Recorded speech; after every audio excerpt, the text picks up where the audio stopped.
Pada sekitar tahun 1980, ketika dolar Zimbabwe diperkenalkan, nilainya adalah setara dengan dolar Amerika Syarikat. Namun 29 tahun kemudian, iaitu pada tahun 2009, 1 dolar Zimbabwe bersamaan dengan 0.00276319 dolar Amerika Syarikat. Perkara ini berlaku disebabkan kegagalan ekonomi dan inflasi yang sangat teruk di Zimbabwe, sehingga menyebabkan mata wang dolar Zimbabwe kini sudah tiada nilai dan telah digantung. Kadar inflasi yang berlaku di Zimbabwe ini mencatat sejarah apabila ia merupakan inflasi terburuk dalam sejarah manusia. Jadi dalam video kali ini, kita akan melihat bagaimana ekonomi Zimbabwe boleh runtuh. Teruskan menonton. Sejarah Zimbabwe. Pada 18 April 1980, Republik Zimbabwe diwujudkan setelah mencapai kemerdekaan daripada bekas jajahan British, dan Zimbabwe sebelum itu dikenali sebagai Rhodesia Selatan. Selepas kemerdekaan, Presiden Robert Mugabe telah menukarkan mata wang Rhodesia pada mata wang Zimbabwe, iaitu Zimbabwean dollar. Pada awalnya, ekonomi Zimbabwe berada dalam keadaan yang baik.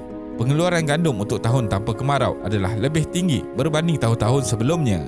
Industri tembakau juga berkembang maju dan indikator ekonomi turut menunjukkan ekonomi negara itu berada di tahap yang kuat. Dari tahun 1991 hingga 1996, parti yang menguasai kerajaan Zimbabwe, iaitu Zimbabwe African National Union yang diketuai oleh Presiden Robert Mugabe, telah menjalankan program EASP yang memberi impak negatif kepada ekonomi Zimbabwe.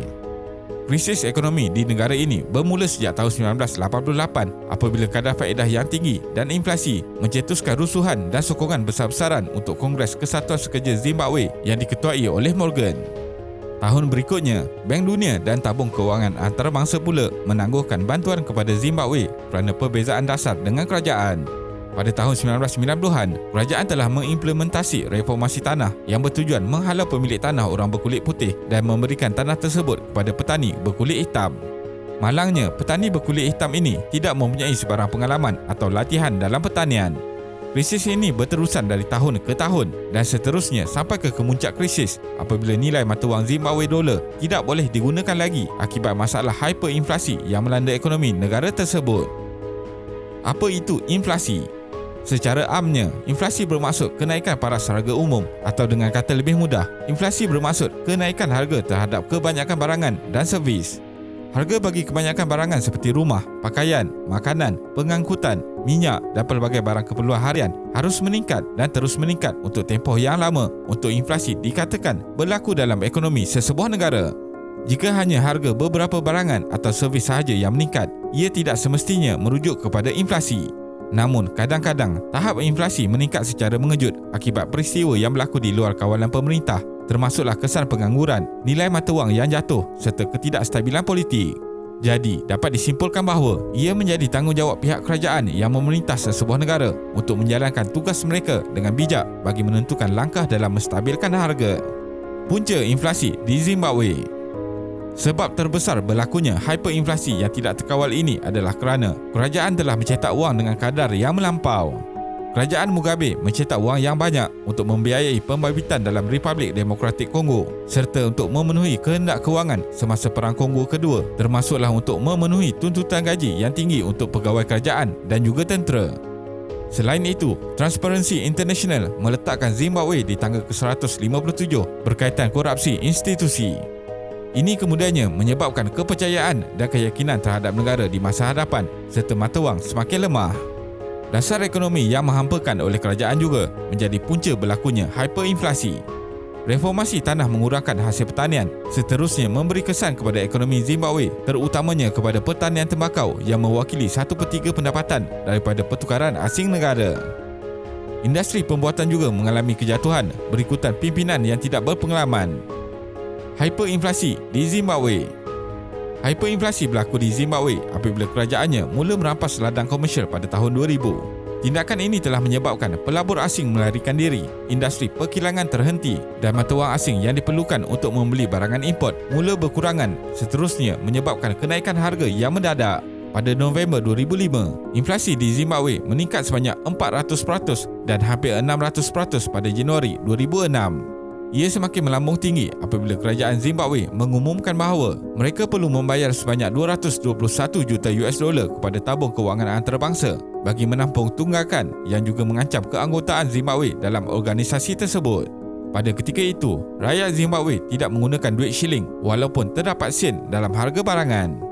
Jika membayar di kedai, pekedai akan membundarkan harga barang tersebut selain memberikan voucher kedai. Bukan sahaja barangan import menjadi mahal, malah semua barang keperluan harian termasuk gula, telur dan minyak masak juga naik pada tahap yang melampau. Zimbabwe pada suatu ketika dahulu juga mempunyai wang kertas yang terbesar di mana mempunyai jumlah kosong paling banyak di dunia. Jika dahulu Malaysia mempunyai wang kertas terbesar iaitu bernilai RM1,000, tetapi di Zimbabwe mereka mempunyai wang kertas yang bernilai 100 bilion kali ganda lebih besar. Wang kertas tersebut dikeluarkan pada tahun 2009 iaitu semasa negara tersebut berada di tahap kemuncak krisis ekonomi. Namun hanya beberapa juta keping wang kertas itu sempat dicetak. Walaupun jumlah sifarnya banyak, tetapi ia bukanlah bernilai tinggi. Pada waktu tersebut, wang kertas 100 trilion dolar Zimbabwe ini tidak mampu untuk membayar satu perjalanan tambang bas. Malahan, mereka perlu membayar menggunakan seikat wang Zimbabwe untuk membeli sayur-sayuran. Zimbabwe menggunakan 9 mata wang asing. Kini, dolar Zimbabwe tidak digunakan lagi. Mata wang itu telah digantung selama-lamanya sejak 12 April 2009 disebabkan hyperinflasi. Bagi menggantikan mata wang dolar Zimbabwe yang telah lumpuh, kerajaan negara ini telah pakai 9 mata wang asing. Ini sekaligus menjadikan negara tersebut sebagai negara yang menggunakan mata wang yang paling banyak sebagai mata wang sah. Antara mata wang yang digunakan termasuklah dolar Amerika, dolar Australia, Euro, Rand Afrika Selatan, Botswana, Pound Sterling United Kingdom, Rupi India, Yuan China dan Yen Jepun. Bagi transaksi rasmi pula, kerajaan Zimbabwe menggunakan dolar Amerika Syarikat untuk segala transaksi rasmi mereka. Usaha kerajaan Zimbabwe. Inflasi yang terlalu teruk melanda Zimbabwe menyebabkan bank pusat negara itu tidak mampu untuk mencetak wang yang tidak berharga ini. Ini memaksa Presiden Zimbabwe, Robert Mugabe untuk mengarahkan larangan kenaikan harga barang. Golongan berpendapatan rendah dan mereka yang tiada simpanan menjadi lebih susah. Ditambah pula dengan tindakan tidak bertanggungjawab peniaga-peniaga yang menggandakan harga barangan ketika waktu pagi dan petang mengakibatkan nilai gaji pekerja di Zimbabwe hampir tidak bernilai. Sejak tidak lagi menggunakan mata wang dolar Zimbabwe bermula tahun 2009, satu usaha yang diambil oleh kerajaan Zimbabwe ialah dengan menawarkan pertukaran akaun deposit lama kepada dolar Amerika. Setiap 175 kuart trilion dolar Zimbabwe akan diberikan sebanyak $5. Pada tahun 2014, Zimbabwe telah mengeksport barangan bernilai $3,872 juta dan mengimport barangan bernilai $6,070 juta yang seterusnya menyebabkan ia menjadi perdagangan negatif apabila wang yang keluar lebih tinggi daripada wang masuk dan menyebabkan kekurangan wang tunai. Masalah ini tidak dapat ditangani oleh Zimbabwe. Mereka juga tidak dibenarkan untuk membuat pinjaman dari Bank Dunia atau tabung kewangan antarabangsa yang telah menggantung pelan pinjaman Zimbabwe akibat daripada kegagalan ekonomi negara itu. Jadi, pada tahun 2016, kerajaan Zimbabwe telah melakukan satu lagi usaha dengan memperkenalkan wang kertas untuk mata wang baru sebagai solusi kepada masalah kekurangan wang tunai tersebut dan meningkatkan ekspor. Ia dipanggil sebagai wang bond dan dikeluarkan oleh Bank Reserve Zimbabwe sebanyak $10 juta dalam bentuk atau nilai 2 dan 5 yang juga sah untuk diguna di negara-negara Afrika Selatan. Ketika dikeluarkan, nilai mata wang ini adalah setara dengan nilai dolar Amerika Syarikat. Namun, kewujudan mata wang baru ini dikatakan menambahkan lagi kekeliruan di Zimbabwe dan mendapat tentangan dari penduduk tempatan yang membuat demonstrasi membantah pengenalan wang bond tersebut. Wang bond ini juga mempunyai had pengeluaran iaitu sebanyak 50 sehari atau 150 seminggu. Tujuan kerajaan mengeluarkan arahan seperti ini adalah untuk mengelakkan nilainya susut daripada nilai yang dimahukan iaitu setara dengan nilai dolar Amerika. Namun, kini nilai wang bond itu dikatakan sudah pun mulai susut akibat daripada keengganan sesetengah penjual menggunakan dan menerima wang tersebut. Kesimpulannya, hyperinflasi yang berlaku di Zimbabwe ini memberikan kesan yang sangat buruk kepada rakyat di negara itu. Mereka bergelut dengan kelaparan, ketiadaan wang serta tiada pekerjaan hasil daripada kegagalan pihak kerajaan dalam menguruskan ekonomi negara tersebut. Dalam tempoh yang panjang, hyperinflasi ini telah memusnahkan ekonomi dan kehidupan rakyat di Zimbabwe. 76.6% dari 28 juta penduduk Venezuela hidup dalam keadaan yang amat miskin pada tahun ini, iaitu meningkat dari 67.7% dari tahun 2020 walaupun negara ini mempunyai simpanan minyak terbesar dunia. Statistik menunjukkan pada tahun 2020, jumlah rizal minyak ialah sebanyak 304 bilion tong, iaitu mengatasi Arab Saudi dengan 298 bilion tong dan Kanada 168 bilion tong. Rakyat Venezuela hilang kemampuan membeli dan tidak mampu mencari wang bukan kerana malas, akan tetapi tiada sebarang pekerjaan di negara itu.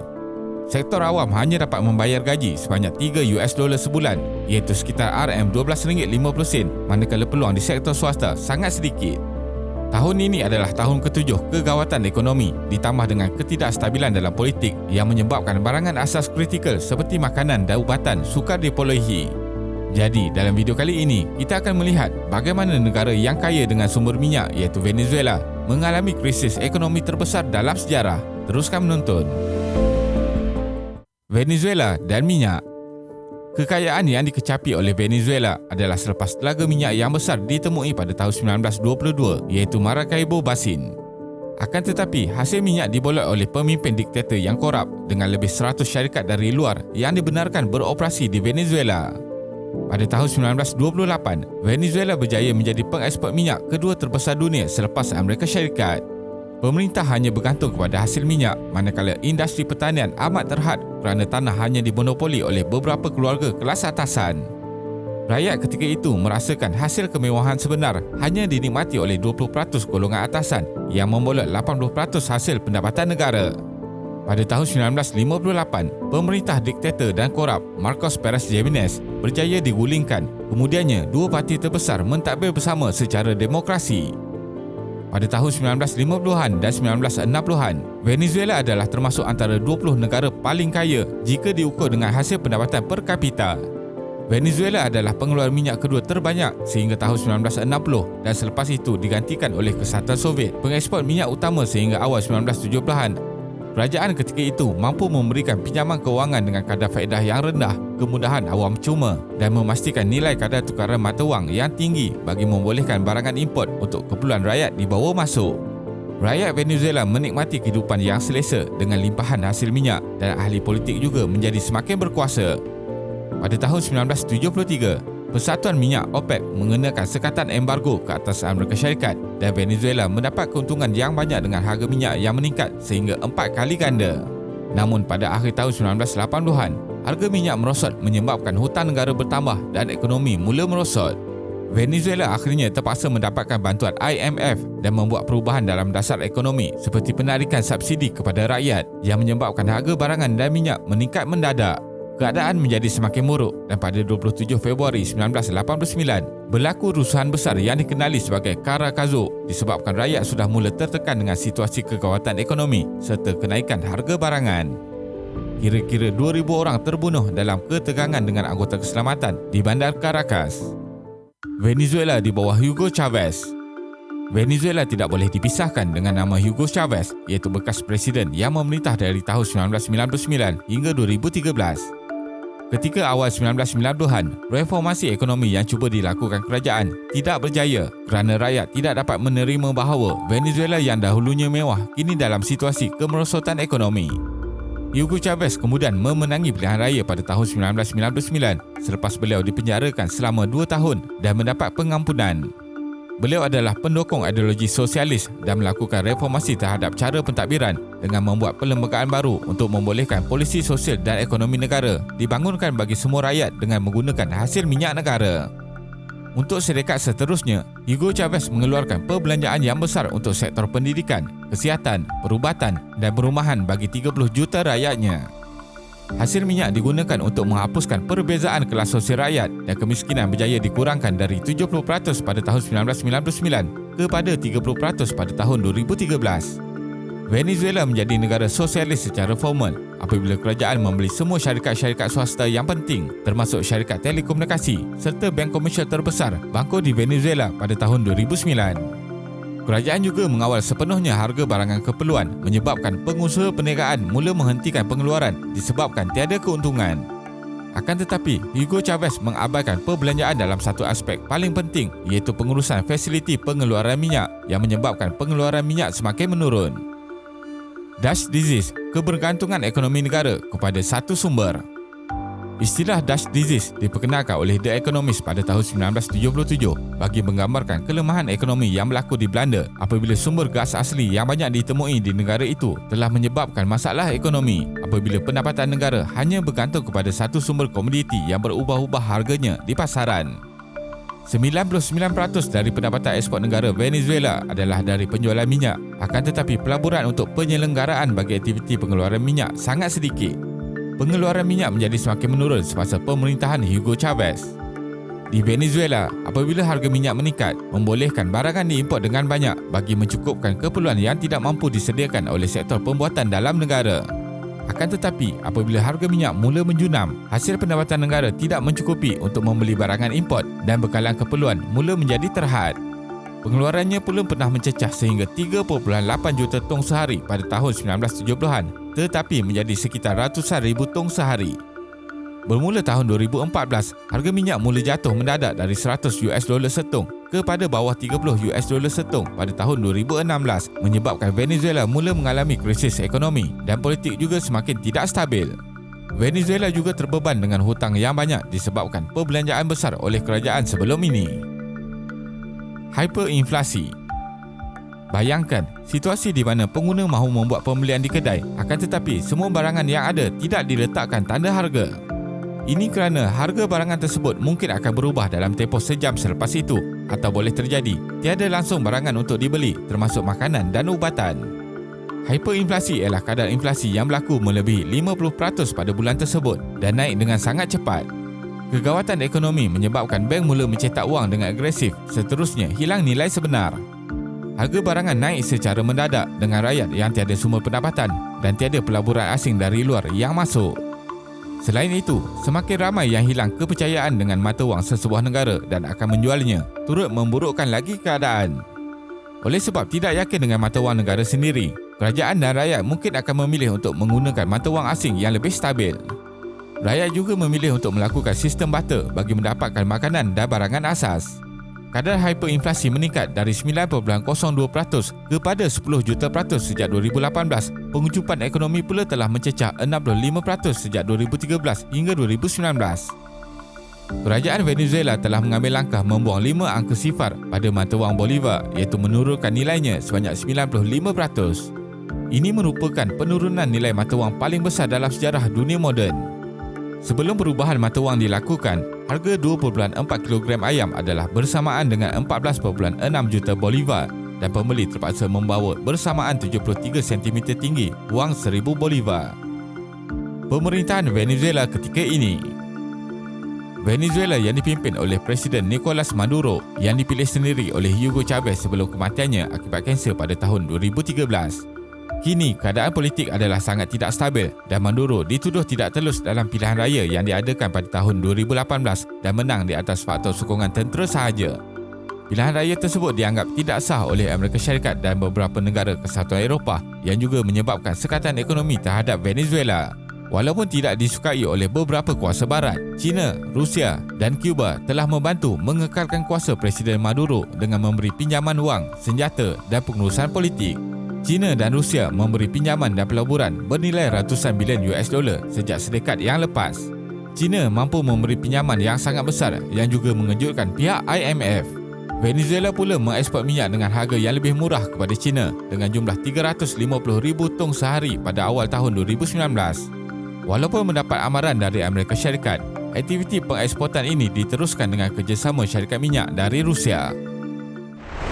Kesimpulannya, ideologi sosialis yang dibawa oleh Presiden Hugo Chavez bukan penyebab masalah yang dihadapi Venezuela ketika ini. Akan tetapi, rasuah dan pentadbiran yang tidak efisien menyebabkan sesebuah negara yang kaya dengan minyak ini runtuh. Jika mempunyai kerajaan yang stabil dan kokoh, negara Venezuela yang berada di atas simpanan emas hitam terbesar ini boleh membangun seperti Arab Saudi dan Qatar. Jika krisis dalaman seperti isu politik tidak boleh diselesaikan dengan baik, negara-negara luar sentiasa cuba mengambil kesempatan dan tentunya hasil kekayaan negara masih tidak dapat disalurkan kepada rakyat sendiri. Krisis ekonomi terburuk di Sri Lanka sehingga menyebabkan negara itu menjadi muflis dan dijangka berlarutan sekurang-kurangnya sehingga penghujung tahun 2023. Menurut data Bank Pusat negara tersebut, kadar inflasi Sri Lanka mencecah 54.6% pada Jun 2022 ketika Sri Lanka menghadapi krisis ekonomi terburuk dalam beberapa dekad dan kadar inflasi dijangka akan naik lagi mencecah 60% menjelang akhir tahun ini. Kini, kerajaan Sri Lanka sedang berunding dengan Tabung Kewangan Antarabangsa IMF bagi memuktamadkan pelan perseluturan semula hutangnya. Sri Lanka kini hampir kehabisan petrol sepenuhnya dan kerajaan memutuskan menutup perkhidmatan awam yang tidak penting dalam usaha untuk menjimatkan bahan api. Jadi, dalam video kali ini, kita akan melihat bagaimana Sri Lanka boleh menjadi bankrupt. Teruskan menonton. Perdana Menteri Sri Lanka mengisytiharkan negara itu muflis pada hari Selasa, 5 Julai 2022 apabila krisis kewangan yang dihadapi oleh negara itu semakin meruncing. Ekonomi Sri Lanka mula nampak goyah pada penghujung tahun 2020 dan kerajaan mendakwa krisis ekonomi negara itu menjadi semakin meruncing disebabkan penularan wabak COVID-19 yang menyerang dunia. Namun, beberapa pakar berpendapat bahawa krisis yang dihadapi Sri Lanka ini disebabkan oleh salah urus politik dan pemerintah negara itu sendiri. Negara dengan 22 juta penduduk itu terperangkap dalam krisis kewangan terburuk sejak 7 dekad lalu selepas rizab pertukaran asingnya menyusut ke paras terendah. Pada April lalu, kerajaan Sri Lanka telah mengisytiharkan penggantungan sementara terhadap semua pembayaran balik hutang luar negaranya dengan mendakwa ia tidak lagi dapat memenuhi obligasinya berikutan keadaan kewangan yang semakin teruk akibat kejutan faktor-faktor luaran dan domestik. Penggantungan sementara itu dibuat selepas krisis ekonomi melanda negara berkenaan sejak beberapa tahun lalu sehingga mengakibatkan jadual pembayaran hutang luar negara berjumlah 51 bilion US dollar tidak dapat dibuat. Bagaimana Sri Lanka bankrupt? Krisis ekonomi yang berlaku di Sri Lanka bukanlah berlaku dalam tempoh sehari dua maupun 2 ke 3 tahun. Negara itu telah mengalami masalah kerosakan struktur dalam tempoh yang panjang. Menurut laporan pada 2017, kerajaan telah membelanjakan 83% daripada pendapatan negara untuk membayar hutang. Hutang tersebut meningkat ke paras 94% pada tahun 2019 dan terus meningkat kepada 119% pada Mac 2022. Kerajaan berturut-turut meminjam wang untuk hidup di luar kemampuan selama bertahun-tahun. Krisis ekonomi yang berlaku di Sri Lanka menyaksikan pentadbiran negara ini lumpuh dengan rakyat terpaksa menanggung pelbagai kesukaran. Perkara ini menjadi lebih teruk apabila berlaku ketidakstabilan politik yang disebabkan oleh Presiden Sri Lanka sendiri apabila Gotabaya Rajapaksa menyalahkan kerajaan terdahulu yang menjadi punca krisis ekonomi berlaku. Ini seterusnya menyebabkan berlakunya perselisihan pendapat yang besar berlaku di antara pemimpin dan pemencatan menteri yang menjurus ke arah krisis perlembagaan.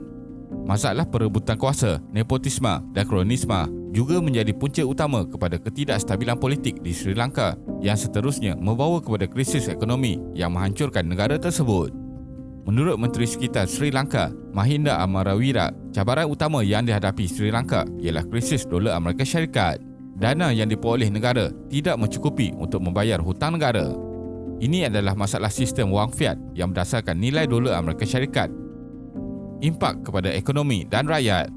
Negara yang berjaya menguruskan ekonominya tidak akan sesekali bergolak dan punca utama yang menyebabkan berlaku pergolakan adalah kerana rakyat lapar. Seperti mana yang berlaku di Sri Lanka, kerajaan Sri Lanka telah bertahun-tahun gagal menguruskan krisis hutang luar dengan baik. Hutang luar yang terlalu tinggi boleh menjejaskan potensi pelaburan negara.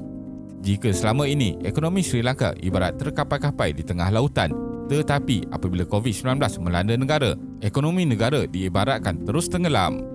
Perkara ini menjadi bertambah buruk apabila kerajaan gagal mengatur dasar pertanian dengan baik dan sekaligus merumitkan lagi krisis kelaparan yang dihadapi oleh rakyat dalam negara itu. Sri Lanka juga menghadapi krisis bahan api yang semakin meruncing. Menurut laporan terbaru, krisis kekurangan bahan api di Sri Lanka dijangka berterusan selama setahun. Ini berlaku disebabkan masalah kekurangan dana untuk mengimport bahan api. Bagi mengatasi masalah ini, kerajaan Sri Lanka telah melaksanakan sistem catuan untuk kenderaan bagi mengurangkan orang ramai beratur panjang di stesen minyak. Kerajaan memperkenalkan sistem kuota tersebut berikutan permintaan terhadap bahan api harian tidak dapat dipenuhi. Krisis tenaga Sri Lanka bukan sahaja menjejaskan sektor pengangkutan domestik tetapi juga trafik penerbangan antarbangsanya. Disebabkan negara kekurangan wang, kerajaan terpaksa mengumumkan kenaikan harga sebanyak 40% untuk berpuluh-puluh ubat yang biasa digunakan oleh rakyat negara itu. Ketiadaan bekalan tenaga elektrik, kekurangan bahan api dan farmaseutical yang berpanjangan mencetuskan protes meluas bagi menggesa kerajaan meletakkan jawatan. Terbaru, masalah ketiadaan bekalan ubat dan petugas perubatan termasuk jururawat serta doktor yang tidak dapat melakukan tugasan mereka disebabkan oleh masalah kekurangan bahan api telah menyebabkan kebanyakan hospital di Sri Lanka terbiar dan tidak berpenghuni. Keadaan itu juga menyebabkan pesakit sedia ada tidak dapat menerima rawatan yang sepatutnya. Bukan itu sahaja, hospital juga terpaksa membatalkan pembedahan rutin disebabkan kehabisan ubat bius. Aragalaya atau Revolusi Rakyat Sri Lanka. Keperluan harian asas seperti gas dan minyak yang sukar diperolehi hari ini semakin menambah kemarahan dan kekecewaan rakyat terhadap pemerintah negara itu. Disebabkan kekecewaan yang semakin memuncak itu, tercetuslah apa yang disebut di Sri Lanka sebagai Aragalaya atau Revolusi Rakyat. Tunjuk perasaan itu bermula sebagai cara orang ramai meluahkan rasa ketidakpuasan mereka terhadap isu-isu yang diuruskan oleh pemerintah di Sri Lanka. Kekecewaan mereka mencapai kemuncaknya apabila rakyat gagal mendapatkan barang keperluan harian seperti minyak dan gas dan tindakan kerajaan yang melakukan pemotongan elektrik sehingga 12 ke 13 jam sehari. Tunjuk perasaan yang pada awalnya aman, kemudiannya bertukar menjadi ganas sehinggalah mereka berjaya menggulingkan kerajaan sedia ada. Krisis ekonomi di Sri Lanka mempunyai sejarah yang panjang dan berkait rapat dengan struktur politik di negara itu. Keluarga Raja Paksa yang merupakan pembesar di Sri Lanka telah mendominasi politik untuk sekian lama. Tanggal 9 Mei dan 9 Julai 2022 akan menjadi tarikh keramat buat rakyat Sri Lanka yang menyaksikan kejatuhan adik-beradik Raja Paksa.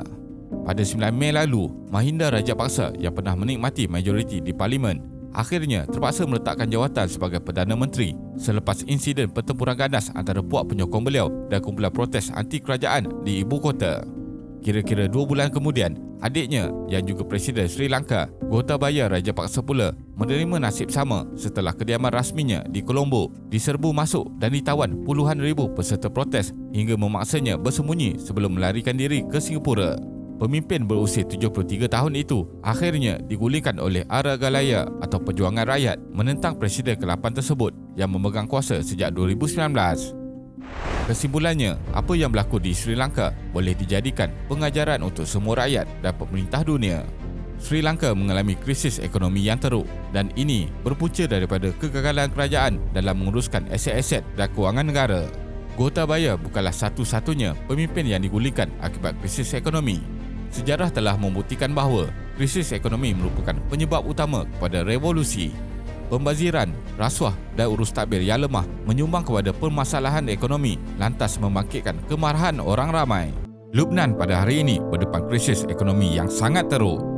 Bank-bank di Lubnan telah mengetatkan proses pengeluaran wang tunai dan kebanyakan rakyat negara ini berada dalam situasi yang sangat genting. Harga barang melambung tinggi, harga ubat telah naik berlipat kali ganda, barang makanan pula tidak dapat dibeli kerana wang tiada di tangan. Ada yang terpaksa menggadaikan barang kemas demi membeli makanan untuk meneruskan kehidupan. Situasi bertambah kritikal apabila hampir keseluruhan bank menyekat proses pengeluaran wang tunai walaupun wang itu mahu dikeluarkan daripada akaun peribadi. Sekatan yang telah dikuatkuasakan semenjak tahun 2019 telah mengakibatkan kemarahan rakyat hingga menyebabkan berlakunya tunjuk perasaan dan peningkatan aktiviti jenayah. Tunjuk perasaan yang berterusan telah menekan pentadbiran kerajaan hingga memaksa Perdana Menteri Lubnan Saad Hariri melepaskan jawatannya pada 29 Oktober 2019. Kegawatan ekonomi di Lubnan nampaknya belum ada tanda-tanda akan pulih. Namun, apa sebenarnya yang menyebabkan berlakunya keruntuhan ekonomi di Lubnan? Kenapa Lubnan amat sukar untuk bangkit semula dengan pelbagai program pemulihan ekonomi? Jadi, dalam video kali ini, kita akan melihat bagaimana negara yang mempunyai 6 juta orang penduduk itu boleh mengalami masalah ekonomi yang sangat teruk. Teruskan menonton. Kemusnahan besar akibat perang saudara. Dengan mendapat gelaran Switzerland Timur Tengah, Lubnan adalah sebuah negara yang mempunyai struktur ekonomi yang sangat kukuh pada suatu ketika dahulu. Namun perang saudara yang meletus sekitar tahun 1975 hingga 1990 telah mengubah skalanya. Segalanya bermula pada 13 April 1975 apabila kumpulan Khatib Parti menyerang bas yang membawa rakyat Palestin ke kamp pelarian di Tal Az-Zatar, Lubnan. Serangan itu mencetuskan beberapa siri keganasan yang melibatkan antara pihak Khatib Parti dan Lebanese National Movement (LNM) yang bersekutu dengan kumpulan berhaluan kiri Lubnan dan kumpulan pro-Muslim. Sejak itu, pelbagai siri pertempuran, pembunuhan dan keganasan meletus di seluruh Lubnan. Pada Ogos 1982, Bashir Gemayel, pemimpin muda Khatib Parti, telah dipilih menjadi Presiden Lubnan ke-7. Namun, 3 minggu selepas dilantik, ibu pejabat Khatib Parti telah dibom dan beliau terbunuh dalam kejadian tersebut. Tragedi pembunuhan Bashir menyebabkan anggota tentera Kristian melakukan serangan balas. Dianggarkan ratusan hingga ribuan pelarian yang mendiami kamp pelarian di Sabra dan Shatila telah dibunuh. Walaupun terdapat usaha untuk meredakan ketegangan dengan melantik Abang Bashir Gamel iaitu Amin Gemayel ke jawatan Presiden pada akhir September 1982, namun usaha itu tetap gagal. Lebih banyak kematian dicatatkan akibat pertempuran yang berlaku antara pihak Kristian dan Muslim. Akibat perang saudara yang berlaku selama 15 tahun, Lubnan telah menyaksikan kemusnahan infrastruktur yang amat dahsyat. Sekolah, bangunan kerajaan, jalan raya dan kemudahan awam telah rosak akibat peperangan. Dianggarkan lebih daripada 100,000 orang telah terkorban dan lebih 1 juta orang hilang tempat tinggal akibat perang. Pengaruh Arab Spring. Tahun 2011 merupakan tahun kebangkitan rakyat di kalangan negara Arab kesan daripada gelombang Arab Spring. Gelombang ini bermula dari satu insiden cubaan bunuh diri yang telah berlaku pada 17 Disember 2010 di Tunisia. Mohamed Bouazizi, seorang penjual buah dan sayur-sayuran berusia 26 tahun, telah membakar dirinya akibat kecewa dengan pemerintahan di negaranya. Akibat kejadian itu, 90% tubuh badan Mohamed Bouazizi terbakar dan pada 4 Januari 2011, beliau meninggal dunia. Susulan kematian Mohamed Bouazizi, berlakunya protes besar-besaran hingga menyebabkan Zine El Abidine bin Ali, Presiden Tunisia yang telah berkuasa semenjak 7 November 1987, terpaksa meletakkan jawatan. Selepas jatuhnya kerajaan Zine El Abidine, semangat masyarakat Arab untuk menuntut lebih banyak perubahan dalam pentadbiran telah membuak-buak. Protes yang bermula di Tunisia telah merebak ke negara-negara Arab yang lain, termasuklah Lubnan. Akibat tekanan yang hebat daripada masyarakat, Saad Hariri yang ketika itu menjadi Perdana Menteri Lubnan terpaksa melepaskan jawatan pada 13 Jun 2011 dan digantikan dengan Najib Mikati. Semenjak peristiwa itu, keadaan politik di Lubnan berada dalam keadaan tidak stabil dan sepanjang tempoh 2011 hingga 2022, jawatan Perdana Menteri telah bertukar ganti sebanyak 5 kali. Masalah kewangan yang serius. Selepas berakhirnya Perang Saudara pada tahun 1990, Lubnan cuba mengimbangi ekonomi dengan aktiviti pelancongan, bantuan dana asing, pendapatan dari industri kewangan dan sebahagian besar bantuan daripada negara Teluk Arab. Salah satu sumber kewangan Lubnan yang paling konsisten adalah melalui kiriman wang daripada berjuta-juta rakyatnya yang bekerja di luar negara. Walaupun berlakunya krisis kewangan dunia sekitar tahun 2008, rakyat Lubnan yang bekerja di luar negara tetap mengirim pulang wang. Namun, pengiriman wang mula perlahan pada tahun 2011 apabila berlakunya pertelingkahan antara kelompok agama dalam negara. Pergolakan di sebahagian besar negara-negara Timur Tengah, termasuklah negara jiran Lubnan iaitu Syria, mula merumitkan keadaan. Akibat kurangnya aliran masuk wang ke dalam negara, kewangan negara mula mengalami defisit dan hutang berada pada tahap yang membimbangkan. Pendapatan negara mula gagal mengimbangi kadar pembelanjaan yang tinggi kerana hampir keseluruhan perkara yang diperlukan di Lubnan perlu diimport, bermula dari makanan ruji hinggalah kereta mewah. Situasi ini berlarutan hingga tahun 2016 dan selepas itu, bank mula menawarkan kadar faedah luar biasa untuk pendeposit baru wang dolar Amerika dan pound Lubnan. Penawaran ini bagi merancangkan semula aktiviti kewangan dan usaha untuk memulihkan semula ekonomi negara. Pada tahun yang sama, Bank Pusat Lubnan telah memperkenalkan financial engineering iaitu pelbagai mekanisme yang menawarkan pulangan mewah kepada bank untuk deposit wang dolar yang baru.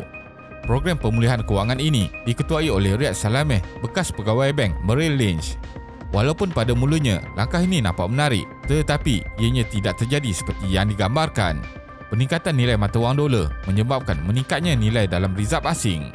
Bank-bank mengalami peningkatan dalam liability dan hutang melebihi jumlah aset, menunjukkan sistem kewangan mengalami kerugian besar. Situasi ini menyebabkan kerajaan Lubnan memperuntukkan 1/3 daripada perbelanjaan negara hanya untuk mengurus hutang. Punca runtuhnya ekonomi. Ketika banyak pihak mula menghadkan perbelanjaan, kerajaan Lubnan melakukan sebaliknya apabila berbelanja besar dengan menaikkan jumlah bayaran kepada penyawat awam. Menurut data, gaji, imbuhan dan bayaran berkaitan penyawat awam mencecah $2.1 bilion pada separuh pertama 2018, meningkat sebanyak 26.2% daripada $1.6 bilion pada tempoh yang sama pada tahun 2017. Tahun 2018 juga menjadi tahun yang begitu membebankan buat Lubnan apabila pilihan raya yang dijalankan gagal membentuk kerajaan yang stabil.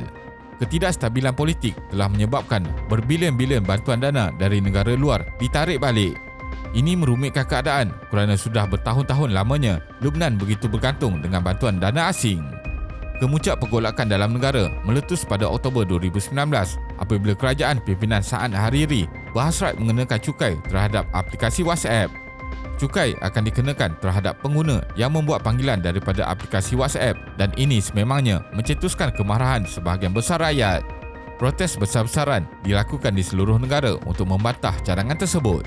Bank-bank tempatan pula menutup operasinya selama 2 minggu atas tujuan keselamatan kerana menjadi sasaran penunjuk perasaan.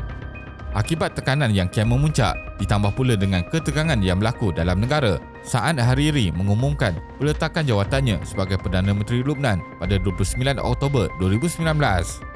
Selepas mengumumkan pengundurannya, beliau memangku jawatan Perdana Menteri sementara sehingga 21 Januari 2020 dan kemudiannya Hassan Diab mengambil alih jawatan tersebut. Letupan di Beirut. Ketika kebanyakan rakyat Lubnan sedang bergelut dengan masalah ekonomi dan politik yang tidak stabil, mereka dikejutkan dengan satu tragedi yang memberi kesan amat besar terhadap negara. Satu letupan dahsyat telah berlaku pada 4 Ogos 2020 di pelabuhan Beirut hingga memusnahkan sebahagian besar Beirut dan kawasan sekitarnya. Pusat pentadbiran dan tumpuan ekonomi utama negara yang terletak di situ telah berubah seperti medan peperangan dalam sekelip mata. Segala-galanya berpunca daripada sebuah kapal dengan muatan 2,750 tan metrik amonium nitrat telah mengalami masalah teknikal dan terpaksa berlabuh di perairan Beirut pada tahun 2013.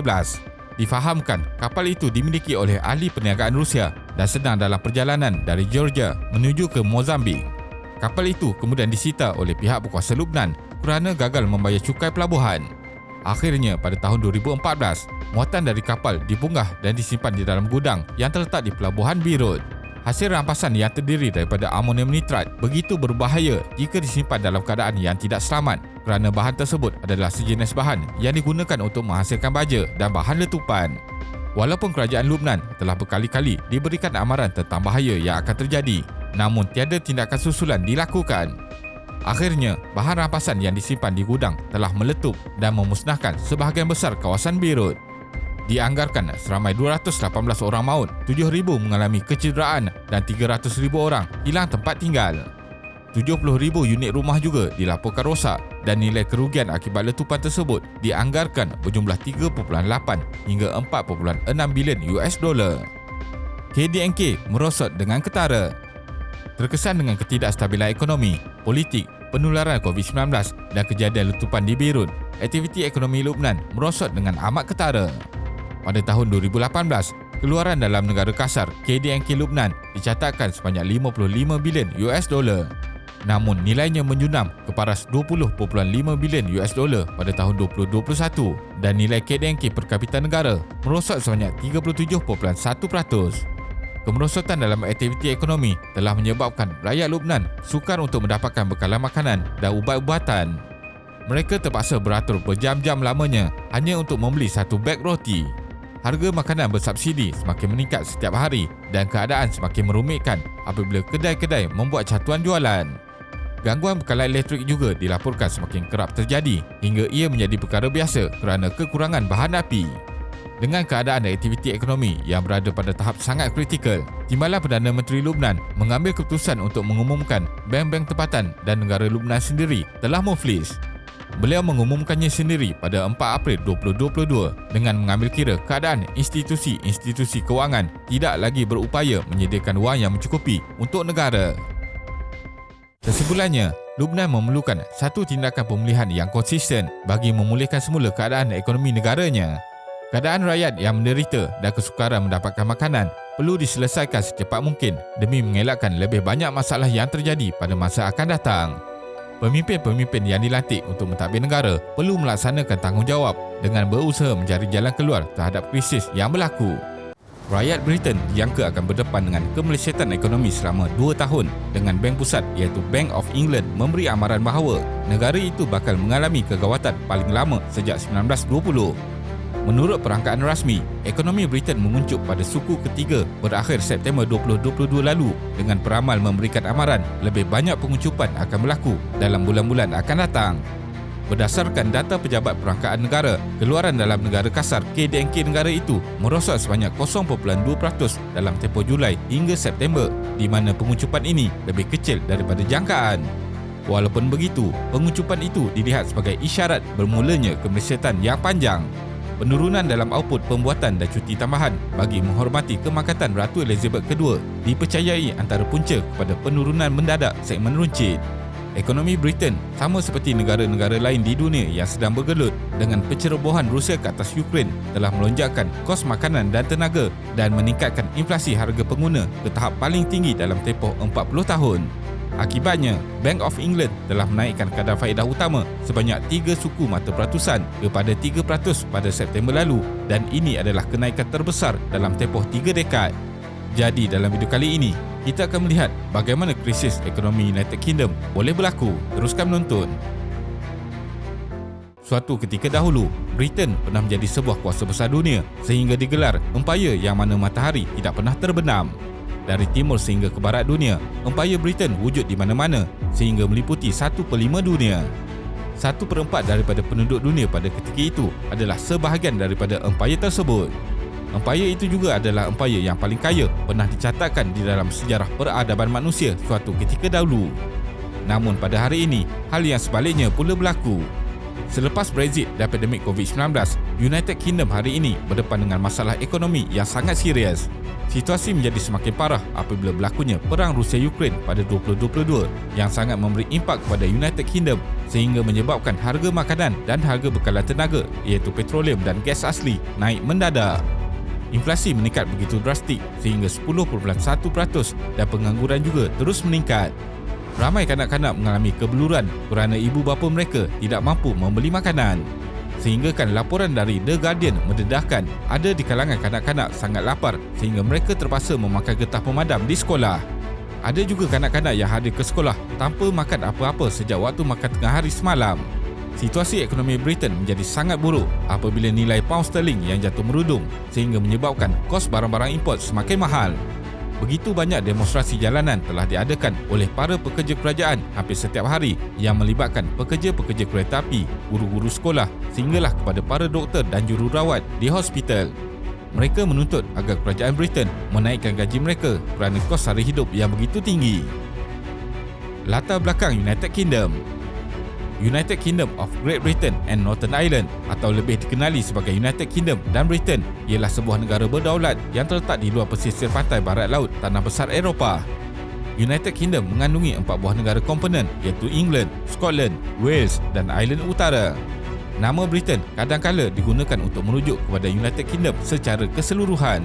Ibu kotanya ialah London yang merupakan antara pusat komersial, kewangan dan kebudayaan terkemuka di dunia. United Kingdom merupakan sebuah negara maju dengan penduduk sekitar 67.6 juta orang. Negara ini mempunyai ekonomi perdagangan yang bebas dan maju yang berada di barisan hadapan revolusi perindustrian abad ke-19. United Kingdom juga berjaya tersenarai dalam senarai dengan ekonomi paling berkuasa di dunia. Ia merupakan negara berindustri yang pertama di dunia dan juga kuasa besar di dunia pada abad ke-19 dan awal abad ke-20.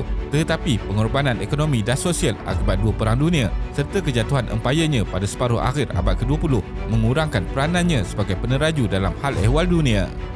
United Kingdom mengalami pemulihan selepas perang yang agak perlahan dan ia mengambil masa hampir 40 tahun untuk ekonomi British kembali berdaya saing dengan rangsangan tambahan selepas tahun 1973 daripada keahlian dalam Komuniti Ekonomi Eropah yang akhirnya digantikan oleh Kesatuan Eropah. Walaupun begitu, United Kingdom masih kekal sebagai sebuah kuasa besar yang unggul dalam pengaruh ekonomi, kebudayaan, ketenteraan, sains dan politik. Krisis kewangan United Kingdom. Pada November lalu, Menteri Kewangan British Jeremy Hunt telah mengumumkan bahawa United Kingdom kini berdepan dengan kemelesetan ekonomi yang dijangka berlarutan dalam tempoh yang agak panjang. Kali terakhir United Kingdom mengalami kemelesetan ekonomi adalah ketika krisis kewangan pada 2008 yang turut menjejaskan ekonomi global. Kegawatan ekonomi kali ini dijangka berlarutan dari penghujung 2022 hingga akhir 2024, lebih lama berbanding krisis kewangan pada 2008 dan keadaan suram ketika awal tahun 1990-an. Han membuat pengisytiharan tersebut dalam ucapan kewangan selama 1 jam dipanggil penyata musim luruh sekaligus menimbulkan kebimbangan ramai. Keadaan ini sebahagian besarnya disebabkan oleh perang di Ukraine dan gangguan rantaian bekalan yang berlarutan akibat pandemik COVID-19. Kewangan United Kingdom dipercayai menjadi bertambah buruk apabila bekas Perdana Menteri Liz Truss mengumumkan pakej pemotongan cukai besar tanpa pembiayaan pada 23 September 2022. Pakej itu membimbangkan pasaran kewangan, menyebabkan pound menjunam ke paras terendah berbanding dolar Amerika Syarikat dan memaksa Bank of England campur tangan untuk menghentikan krisis itu daripada terus merebak. Ramalan OECD, Pertumbuhan Kerjasama Ekonomi dan Pembangunan OECD menjangkakan kadar pertumbuhan ekonomi United Kingdom menjadi kedua paling lemah dalam kalangan ekonomi besar dunia pada 2023. Amaran itu dibuat ketika ekonomi global terus mengalami kesan pindahan atau knock-on effect akibat krisis tenaga terbesar sejak 4 dekad lalu. Seperti yang dilaporkan The Guardian, OECD menjangkakan ekonomi United Kingdom akan menguncup sebanyak 0.4% pada tahun ini. Dan paling membimbangkan, prestasi buruk itu diramalkan berterusan untuk tahun 2024 dengan pengembangan sebanyak 0.2%. Brexit dan krisis ekonomi United Kingdom. Brexit kini menjadi sentimen baru di United Kingdom susulan krisis ekonomi yang berlaku pasca Brexit. Brexit merupakan nama gabungan daripada Britain dan Exit yang diberikan kepada United Kingdom ketika meninggalkan Kesatuan Eropah pada 31 Januari 2020. Laporan CNBC mendapati bahawa Brexit telah menjadi punca kepada krisis ekonomi yang berlaku di Britain dan isu ini kembali tercetus apabila 56% tinjauan menunjukkan tindakan United Kingdom yang meninggalkan EU adalah satu kesilapan, manakala hanya 32 daripadanya masih menunjukkan sokongan pada Brexit. Menurut pakar ekonomi, Brexit telah dikecam sejak krisis kewangan yang berlaku pada tahun 2009 berhubung pertumbuhannya yang tidak stabil susulan kurangnya pelaburan serta kemerosotan produktiviti. Manakala kumpulan pemantau fiskal Office for Budget Responsibility turut menyatakan bahawa Brexit telah memberikan impak buruk yang ketara ke atas perdagangan Britain. Ia juga telah menjadi punca kepada kekurangan buruh di dalam pelbagai perniagaan seperti restoran dan syarikat truk di London. Bagaimanapun, Perdana Menteri baru United Kingdom, Rishi Sunak, nampak tegas dalam menunjukkan sokongan pada Brexit dan berkata bahawa United Kingdom tidak akan meneruskan sebarang hubungan dengan Eropah yang bergantung pada penjajaran undang-undang EU. Tambahan pula, dalam kenyataan terbaru Rishi Sunak, beliau memberikan keyakinan selepas melihat angka rasmi yang menunjukkan ekonomi United Kingdom berkembang lebih daripada jangkaan pada Januari. Data yang ditunjukkan itu mengesahkan rancangan kerajaan di bawah kepimpinannya adalah betul dan perlu diteruskan. Berdasarkan laporan itu, ekonomi United Kingdom berkembang sebanyak 0.3% pada bulan Januari 2023 yang bermakna ia pulih daripada kejatuhan mendadak pada bulan Disember tahun lalu. Walau bagaimanapun, angka daripada Pejabat Perangkaan Kebangsaan juga menunjukkan ekonomi tidak stabil dalam tempoh November hingga Januari berbanding 3 bulan sebelumnya.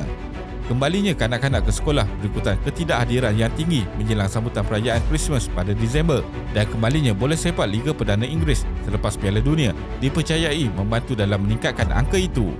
Kehadiran lebih ramai kanak-kanak ke sekolah membantu meningkatkan ekonomi kerana ia disifatkan dapat meningkatkan keluaran sektor pendidikan dan ini dapat dilihat melalui data iaitu sektor pendidikan berkembang 2.5% pada Januari berikutan kejatuhan 2.6% pada bulan sebelumnya.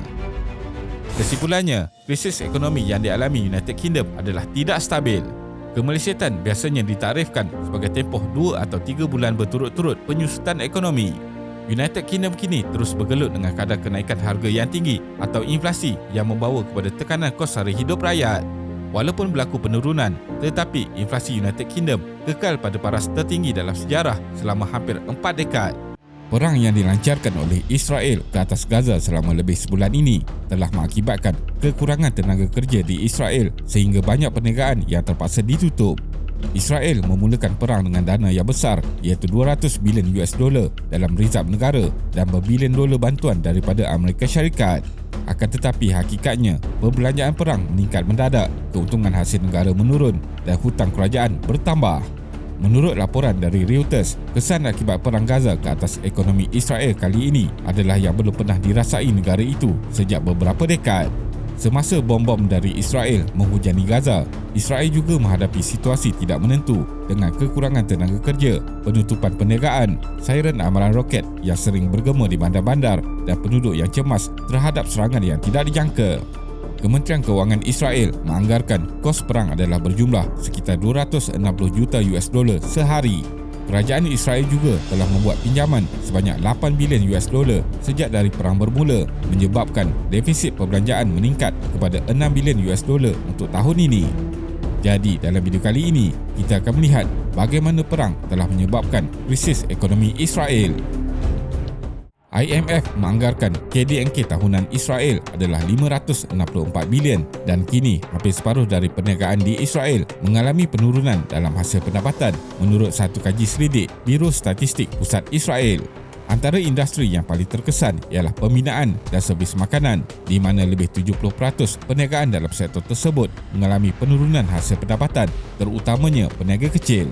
Israel mengalami kekurangan tenaga kerja secara drastik kerana ratusan ribu rakyatnya dipanggil untuk berkhidmat dalam pasukan simpanan tentera. 37% pemilik perniagaan melaporkan bahawa majoriti atau 80% pekerja mereka telah dipanggil menyebabkan perniagaan terpaksa dihentikan. Kadar pengangguran juga meningkat kepada 10% pada bulan Oktober 2023 daripada 3.4% pada September 2023. Antara sektor yang masih bertahan semasa perang adalah kerana disertai oleh ramai pekerja asing, termasuklah dalam sektor perindustrian bahan kimia yang merupakan ekspor utama Israel. Laut Mati yang bersempadanan dengan Jordan mempunyai kandungan mineral yang sangat banyak seperti potasium, magnesium klorida dan bromida. Sejak penubuhan negara itu pada tahun 1948, industri kimia berkembang pesat disebabkan kekayaan sumber mineral dari Laut Mati.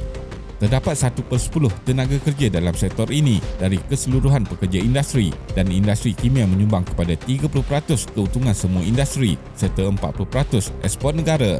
Pekerja asing kebanyakannya berasal dari Filipina dan Thailand dan walaupun terdapat isu keselamatan sewaktu perang, mereka memilih untuk tidak keluar kerana pendapatan mereka di Israel adalah 5 kali ganda lebih banyak dari negara asal. Terdapat kira-kira 30,000 pekerja Thailand dan 23 pekerja Thailand dijadikan tawanan pada 7 Oktober 2023 telah dibebaskan dengan selamat semasa gencatan senjata. Akan tetapi, data dari Reseling menganggarkan sebanyak 2.3 bilion jumlah keuntungan dari pelbagai industri masih berada dalam keadaan berisiko, iaitu merangkumi 1,300 pembekal, 2,100 lokasi dan 3,200 produk. Menurut laporan Jabatan Buruh, lebih 760,000 atau 18% pekerja Israel tidak bekerja sewaktu perang kerana diserap sebagai tentera atau terpaksa berpindah ke kawasan yang lebih selamat. Bergantung kepada tempoh peperangan yang berlaku, ia akan memberi kesan ketara ke atas beberapa industri seperti tenaga, logistik, teknologi, farmaseutical dan pembekalan barangan medikal serta industri berlian. Kekurangan tenaga kerja dalam industri teknologi juga bakal memberi kesan kepada ekonomi kerana sektor tersebut menyumbang hampir 20% KDNK atau hampir separuh ekspor Israel. Industri pelancongan dan hiburan pula menerima kesan yang teruk akibat perang. Hanya penerbangan milik Israel yang beroperasi dalam mood kecemasan kerana penerbangan asing dihentikan disebabkan isu keselamatan dan insurans. Selain itu, 1/3 daripada restoran-restoran terkenal masih belum dibuka sejak 7 Oktober yang lalu kerana kekurangan pekerja dan pelanggan. Bandar Jaffa yang selalunya dipenuhi pelancong sudah menjadi lengang dan sunyi. Sektor pembinaan juga banyak dihentikan kerana permit pekerja dari Palestin dibatalkan. Bank Pusat Israel menyatakan kerugian yang dialami akibat kekurangan pekerja adalah 600 juta $US setiap minggu. Pakar ekonomi Israel Benjamin Betal menyatakan kesan perang terhadap ekonomi Israel adalah sangat besar dan belum pernah dialami sejak beberapa dekad. Tahun ini bakal menyaksikan tiada pertumbuhan pendapatan per kapita bagi rakyat Israel. Syarikat global yang beroperasi di Israel turut terkesan. Terdapat lebih 500 syarikat global yang beroperasi di Israel seperti Microsoft, Intel, Google, Nestle, H&M, Motorola, HP, JP Morgan Chase dan Goldman Sachs, iaitu kebanyakannya berasal daripada Amerika Syarikat. Intel adalah syarikat asing yang paling awal beroperasi di Israel sejak tahun 1974 dan mempunyai bilangan pekerja di sektor swasta paling ramai. Industri berasaskan teknologi adalah yang paling pantas berkembang yang terdiri daripada 14% jumlah tenaga kerja di Israel serta 18.1% KDNK pada tahun 2022 dan sektor ini bakal menerima kesan paling besar semasa perang. Israel adalah antara negara pengeluar chip semikonduktor terbesar di dunia dan perang boleh menyebabkan rantaian bekalan terjejas teruk. Beberapa syarikat teknologi juga terpaksa meningkatkan aspek keselamatan kerana ia berkait rapat dengan ketenteraan Israel. Israel terkenal dalam industri farmaseutical dan mempunyai 700 syarikat bertaraf global bagi pembuatan barangan medikal serta ubatan. Penganalisis melihat situasi perang akan memberi kesan kepada nilai dagangan produk farmaseutical sebanyak $1 bilion.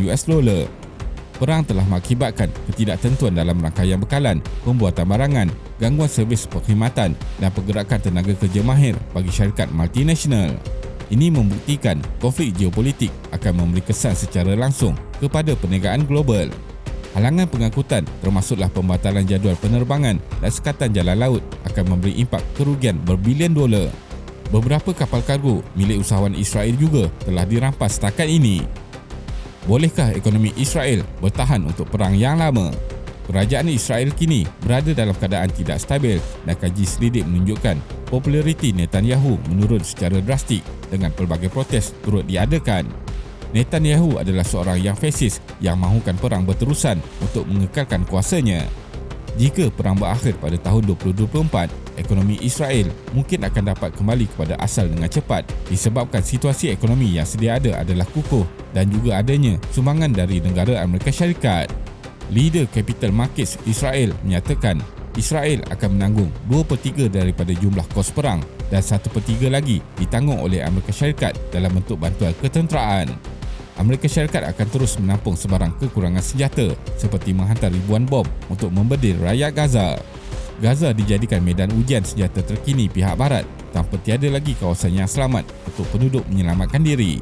Dewan Rakyat Amerika Syarikat telah meluluskan 14 bilion US dolar bantuan iaitu mewakili 2 hingga 3% KDNK Israel. Sekiranya tempoh perang berlanjutan, Amerika Syarikat dijangka akan segera menambah bantuan. Nilai mata wang Israel iaitu shekel telah turun kepada nilai terendah dalam tempoh 11 tahun. Walaupun begitu, Bank Pusat Israel masih kukuh iaitu mempunyai kira-kira 200 bilion US dolar rizab mata wang asing iaitu meningkat daripada 126 bilion US dolar pada Mac 2020. Rizab mata wang asing Israel kini boleh menampung lebih setahun daripada nilai import negara itu. Namun, aktiviti import dan ekspor semakin berkurangan sekiranya perang berterusan mengakibatkan penurunan pembuatan hasil produk domestik sekurang-kurangnya sehingga akhir tahun ini. Jumlah ekspor pada tahun 2022 ialah 164 bilion US dolar dan ekspor senjata adalah yang paling terkesan tahun ini yang bernilai kira-kira 5% keseluruhan ekspor atau 2% KDNK. Perang yang berlarutan ini akan menghalang aktiviti perniagaan berjalan dengan normal akibat kekurangan pekerja dan kurangnya pelaburan baru. Nilai pelaburan akan menjadi statik kerana berlaku kenaikan dalam kos kapital, penurunan produktiviti dan gangguan dalam rantaian bekalan. Selepas ini, bantuan dari Amerika Syarikat juga tidak semestinya akan tiba mengikut jadual atau keperluan jika perang berpanjangan sehingga tahun hadapan kerana Amerika Syarikat akan membuat persiapan bagi pilihan raya Presiden 2024 dan pandangan rakyat Amerika Syarikat kali ini dilihat semakin serius dalam isu Palestin. Situasi politik Israel juga akan memberi kesan kepada negara itu dan protes berterusan terhadap kerajaan Israel adalah berisiko kepada ekonomi. Pakar ekonomi melihat perang dalam tempoh yang lama bakal menelan belanja puluhan bilion dolar lagi yang boleh mengakibatkan negara itu memerlukan masa yang lebih lama untuk pulih berbanding yang pernah dialami sebelum ini. Laporan awal menyatakan kos perang boleh mencecah 51 bilion US dolar bersamaan 200 bilion shekel atau 10% KDNK Israel. Jika dibandingkan, perang Israel-Hamas pada tahun 2014 yang berlangsung selama 49 hari dengan hanya 5,000 tentera Israel dikerahkan telah menelan kos sebanyak 0.5% KDNK Israel atau 8 bilion shekel yang mana hanya sektor pelancongan terkesan.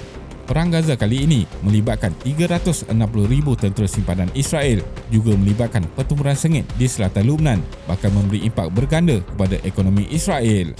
Kesimpulannya, sektor penggerak ekonomi utama Israel kini sudah terjerumus dalam krisis termasuk pelancongan, teknologi, peruncitan dan perladangan. Tambahan lagi konflik politik dalaman yang bakal menjadi lebih parah. Kerajaan Israel juga terpaksa mengeluarkan perbelanjaan yang banyak termasuk untuk membayar tentera simpanan dan telah menambah hutang sebanyak 8 bilion US dolar sejak perang tercetus. Perang kali ini sebenarnya bakal mencetuskan pelbagai krisis di negara haram Israel sendiri dan mereka tidak akan sesekali dapat menghapuskan negara Palestin. Terima kasih kerana menonton dan jangan lupa subscribe. Jumpa lagi.